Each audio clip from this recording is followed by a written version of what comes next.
저기 보시면 YTN 지금 단독 저희가 띄워드렸는데 윤석열 대통령 전 대통령 같은 경우에는 김문수 후보가 탈당하지 말고 자리 지켜달라고 했다라고 또 밝히기도 했고요. 그리고 지금 오락가락하는 것 같아요. 그리고 계엄에 대해서도 이정현 지금 공동선대위원장 같은 경우에는 사과를 해야 하고, 그리고 또 윤석열도 자진 탈당을 권고해야 된다라고 얘기를 했지만 실질적으로 보여지는 모습은 석동현 변호사 영입하고 장해찬 씨 복당시켜주고 하는 모습이란 말이에요. 그래서 이제 메시지들도 엇갈릴 뿐만 아니라 메시지와 그 행동 자체가 서로 너무 상반되게 나가고 있기 때문에 이게 빅텐트 건설이 아니라 지금 그나마 있던 텐트도 지금 해체시키고 있는 거 아니냐. 약간 이런 비판의 목소리가 아니, 있어요. 그냥 빅텐트를 건설했다 그래서 텐트에 들어가 보려고 하는데 네. 윤석열 전 대통령이 누워 있는 거예요. 정광훈 씨랑 그 둘이 둘이 앉아 있는 거지. 그 빅텐트 들어가려고 했다가도 오 하고 놀래서 다 나오게 만드는 거지, 텐트 안에서. 네. 그리고 정치인은 말보다 행동을 봐야 됩니다. 행동을 봐야 되는데 지금 현재 상황은 행동은 그냥 우리는 친윤 정당으로 가겠다. 윤어게인 정당으로 가겠다. 뭐 윤어기한 정당으로 가겠다. 네. 제가 어제는 이제 페북에 알량을 썼지만 그렇죠. 이거는 이제 어떤 느낌이냐면 어기한 어기여차. 예? 뱃놀이를 하는 거예요. 배에다가 윤석열 전 대통령이랑 정광훈 씨 2명 태우고 네. 어기한 어기여차 하면서 어디로 가는지 모르겠습니다. 이 배는 지금 깜짝 놀랄 만한 변화라고 얘기하더니 진짜 정말 깜짝 놀랐죠. 정말 놀라기는 한다. 네. 저는 이제 석동현 변호사를 개인적으로 알고 계시죠? 알죠. 네. 왜 그러냐면 이제 제가 그때 이제 공수처나 이런 것들을 반대하던 시절, 변협에서 감사로서 그걸 반대하던 시절, 우리 약간 보수적인 변호사들을 모아서 네. 캠프를 꾸리지 않았습니까? 네. 근데 그 캠프에 누가 참여를 했느냐? 바로 이 석동현 변호사가 참여를 했어요. 네. 아쉽더라고요. 예. 왜 그러냐면 이런 분들이, 그래도 장관급까지 하신 이런 분들이 험지에 좀 이렇게 나가주셔야 네. 그래야 될 것 같은데, 저는 정치 신인 주제에 험지로 갔잖아요, 그냥. 네. 뭐 제가 그냥 이렇게 걸어갔는데, 그럴 것 같은데 이분이 이렇게 양지만 줬더니 그게 공천이 안 되니까 갑자기 자유통일당으로 가시는 거야. 네. 탈당을 하고. 탈당을 하고. 야, 이번에 영입된 인재죠. 영입 네. 인재. 이번에 대선 영입 인재예요. 원래 대선이 되면 영입 인재들이 당에 들어오거든요. 맞아. 네. 올해부터 대선 때는 영입 인재가 당에 들어옵니다. 그렇죠. 그래서 이번에 영입 인재 2명, 네. 석동현, 장해찬 이 2명의 특징은 네. 둘 다 지난 총선 때 탈당하신 분들이야. 맞네. 네. 근데 영입 인재가 네. 재난 제자 그러니까 너가 영입 인재인데 뭔가 이상해요. 그러니까 왜냐면 지난 총선 때 우리 당을 떠난 분들이야. 그렇죠. 근데 일단은 그래서 그게 좀 달라요. 양지에 출마를 하려다가 못하고 떠난 분. 네. 양지에 출마를 하려다가 공천이 안 되니까 양지로 출마하려고 떠난 분. 네. 이렇게 두 분이신데, 그래서 이제 그 영입 인재 2분 중에 한 분인 이 석동현 변호사가 그 다음에 선택한 곳이 바로 이 자유통일당. 그 다음에 이제 2호 영입 인재는 이제 장해찬. 그래서 석동현 변호사만으로도 이렇게 좀 충격인데, 장해찬 전 최고에 대해서 복당 의결을 했잖아요. 근데 예. 이분은 그 SNS에서 설화로 공천 취소가 되셨던 약간 좀 논란의 인물 아닌가요? 많은 논란이 있었죠. 네. 당시에 이제 그 개인의 설화나 이런 문제, 막말 이런 문제들 때문에 공천이 취소됐고, 당시 그때 선거 분위기가 많이 안 좋은 상황에서 장해찬 전 최고의 그 과거 발언들 때문에 선거가 더 안 좋아지고 있었고, 부산도 한 과반 정도는 뺏길 수도 있다라는 그 위기의식 때문에 한동훈 당시 비대위원장이 부산에 부득이하게 자주 갔어요. 네. 그러니까 선거가 너무 힘들어질 것 같으니까. 예. 그러니까 이제 그때 당시에 한동훈 비대위원장이랑 장동혁 당시 사무총장이 공천을 취소를 했거든요. 그래야 국민의힘 전체를 살리기 위해서. 예. 근데 장해찬 후보 같은 경우에는 본인 개인을 위해서, 개인의 영달을 위해서 탈당을 하고 무소속 출마를 합니다. 이게 지난 총선 때 저는 한동훈 비대위원장이랑 찍은 사진으로만 선거를 했어요. 그렇죠. 저는 네. 그렇게 선거를 했어. 그래가지고 한동훈 비대위원장이랑 찍은 사진으로 선거를 하는 사람들이 있었고, 윤석열 대통령이랑 찍은 사진으로 선거를 하는 사람들이 있었어요. 그랬죠. 네, 두 부류가 있었어요. 근데 한동훈 비대위원장 쪽이 훨씬 많았죠. 네. 근데 어느 게 더 효과적일까를 보여준 지역구가 바로 이 부산 수영구입니다. 자, 그런가요? 네, 부산 수영구의 두 선거사무소, 지금 정현욱 의원 선거사무소에는 저렇게 한동훈 비대위원장과 정현욱 의원의 사진이 이렇게 나란히 있고요. 나란히 이렇게 네. 올라갔고, 재밌다. 그 다음에 장해찬 후보 선거사무소에는 윤석열 대통령과 장해찬 후보가 저렇게 나란히 있었어요.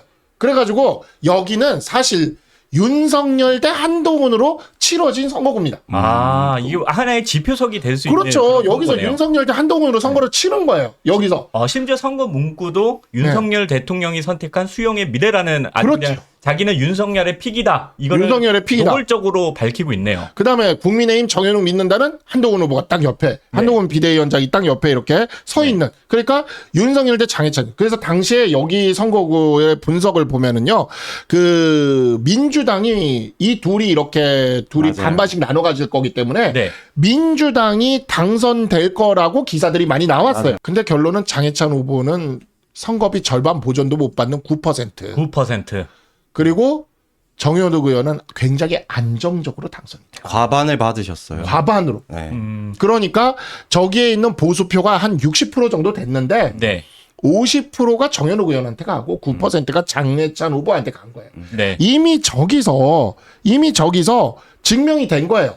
네, 근데 한 가지 또 큰 논란이 또 있더라고요. 최근 허위 학력 기재로 유죄 판결을 또 장해찬 씨가 받았네요. 재판부는 주이드 응용과학대학 마스트리히트 대학은 전혀 관련이 없다면서 학력을 부풀렸다고 판단을 했습니다. 그런데도 장 씨는 뭐라고 얘기를 지금까지도 하고 있냐면 관행적으로 마스트리히트 국립은대라 불렸기 때문에 문제가 없다고 반박을 하고 있고, 항소도 한 상태고, 지금도 저기 네이버 인물 정보에 보면 버젓이 판결이 나왔음에도 저 학력을 그대로 유지를 하고 있어요. 마스트리히트 국립음대라고. 근데 사실은 좀 여기서도 여러 가지가 웃겨요. 일단 보면 1년도 안 다녔어요. 2008년 9월부터 2009년 8월까지 방학 기간 제외하면 학교를 다닌 기간도 얼마 안 되고 그 중퇴 학력조차 올려치기를 하려고 이렇게 자꾸만 애를 쓰는 게 관행적으로 불렸다 그러면 서울대가 관악대학교라고도 불리잖아요. 근데 그러면 이거 이제 관악대를 불러도 되는 거예요. 그러니까 자 이게 간단하게 좀 설명을 하면 되는데 이거 제가 네덜란드 학제까지 알진 못하니까 그리고 아직 1심이니까 네. 그러면은 2심, 3심 다퉈 보세요. 그거는 저도 변호사 입장에서 억울한 거 있으면 다퉈보라고 얘기하고 싶은데 네. 제가 드리고 싶은 얘기는 뭐냐면요.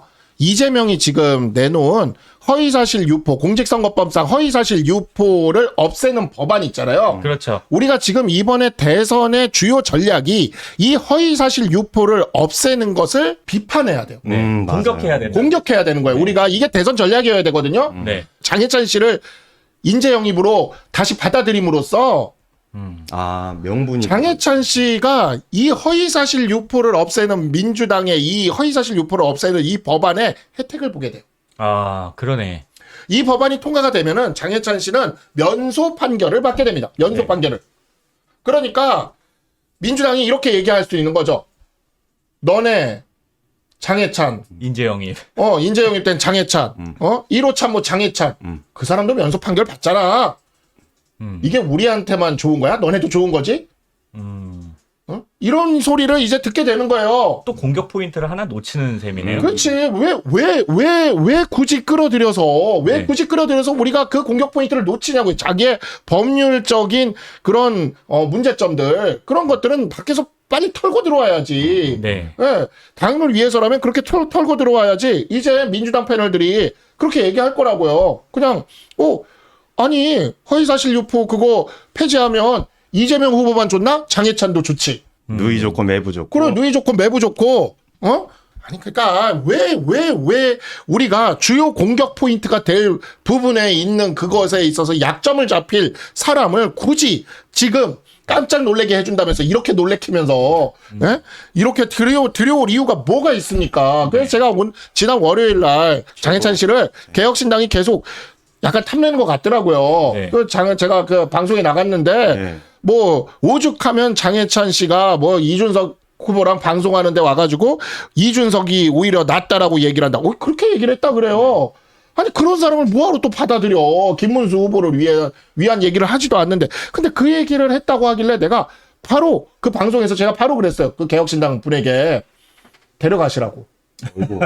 네. 네, 데려가시라고. 모셔가시라고. 모셔가시라고. 뭐래요? 네? 그러니까 이제 진행자가 약간 당황하더라고. 그러면 장해찬 씨도 데려갈 수 있느냐 막 이러길래 우리는 뭐 넓은 마음에서 뭐 어쩌고 저쩌고 얘기하더라고요. 개혁신당에서. 네. 그래서 제가 그럼 그 넓은 마음으로 권성동 의원도 드릴 테니까 1+1로 데려가시라고. 어유 많이 드리네. 네, 많이 줄 수 있습니다. 그 개혁신당은 또 중진 의원이 없기 때문에 승진 필요할 수도 네, 있고. 무게감 있는 중진이 들어가는 것도 나쁘진 않죠. 근데 여기서 그렇죠. 한 가지 좀 종합적으로 짚고 넘어가야 될 문제가 있는 게 지금 현재 정치권에서는 이 청년이라는 개념 자체를 너무 일종의 이 상품화를 하다 보니까 자격이 없고 좀 미숙한 사람들이 정치권에 들어와서 이제 자리를 받는 일이 공공연하게 이루어지고 있거든요. 여당, 야당 가리지 않고.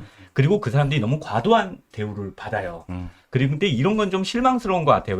왜냐하면 젊어서 안 된다는 게 아니라 젊어도 어떤 자기의 뚜렷한 주관을 가지고 스스로 빛을 발할 수 있는 존재면 괜찮습니다. 여기 계신 우리 김준호 전 대변인님처럼 근데 일종의 어떤 탐욕스러운 노인들의 액세서리나 소모품으로 들어와서 이용만 당하고 또 분에 넘치는 자리를 한번 누려봤기 때문에 그 맛을 평생 잊지 못해서 영원히 그 주위를 돌면서 자꾸만 더더욱 과잉 충성하는 경향이 있는 것 같아요. 그래서 일종의 어떤 청년 정치가 문화 대혁명 시절에 홍위병 수준으로 이렇게 떨어지게 되는 우려도 있습니다. 이런 목소리가 있어요. 그래서 저는 그 두 명이 좀 대표적인 게 방금 언급했던 저 장해찬 씨 같은 경우에는 그동안의 언사를 보거나 행동을 보거나 이런 걸 봤을 때 좀 국민들 눈높이에 맞지 않는 사람 아니냐. 그리고 더불어서 그 뭐 박민영 뭐 대변인 이분도 언행이나 하는 행동이나 이런 걸 보면은 그렇게 그 자리에 어울리지는 않거든요. 저희들이 봤을 때는.